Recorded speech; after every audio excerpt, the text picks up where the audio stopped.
everyone feeling? I think we can do a little better than that. How's everyone feeling? All right.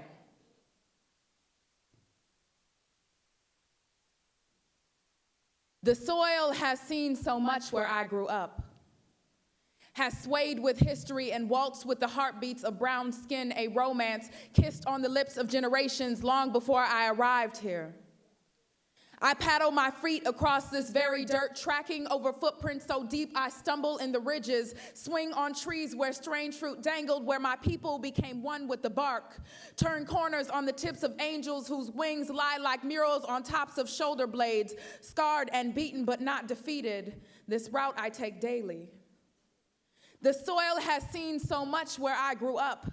has danced through the deafening sounds of chains, ballads played on the black keys of human instruments, melodies of inhumanity swirled into the blueprints of sidewalks I played hopscotch on, drenched into the music, leading the footprints where brown skin could not walk, the soil where my grandparents pattered too tight shoes for miles to school, where heels always had to be watched, where sirens spray from blue and red lights, unearthing the heartbeats of frightened souls who recognize the Jim Crow in the soundtrack, who freeze with hands above heads and prayers above tongues, where mothers' arthritic hands have been broken into permanent steeples by late nights and empty beds in their wombs, seeing the marching of mahogany faces, linked hands and arms fighting backbones forward. I paddle my feet across this dirt every day, tracking over footprints so deep I stumble in the ridges, swing on trees where strange fruit dangled, where my people became one with the bark, turn corners on the tips of angels whose wings lie like murals on top of shoulder blades, scarred and beaten but not defeated. And some ask, why not take the easier road,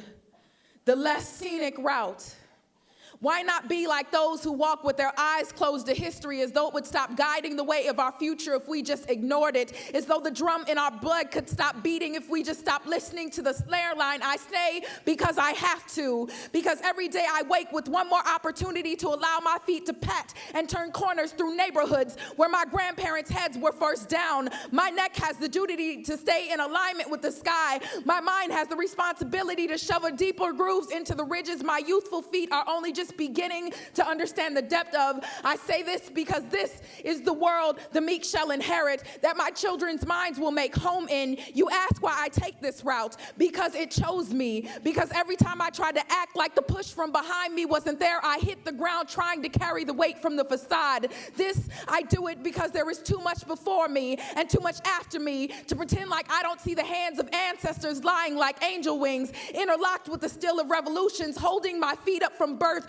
whispering the name of those whose lives my chest inhales air for now. Not just the Malcolms, Martins, and Garveys, but the Troy Davises, the Sean Bells, the Aiyana Jones, the Juwan Osborns, the Quantel Braxtons, the Trayvon Martins, the babies whose lives will never get the chance to know the soil we are growing up on, never swayed with history and waltzed with the heartbeats of brown skin. And I paddle my feet across this road every day, tracking over footprints so deep I stumble in the ridges, swing on trees where strange fruit dangled, where my people became one with the bark, turn corners on the tips of angel wings, lay like murals on top of shoulder blades, scarred and beaten but not defeated, because history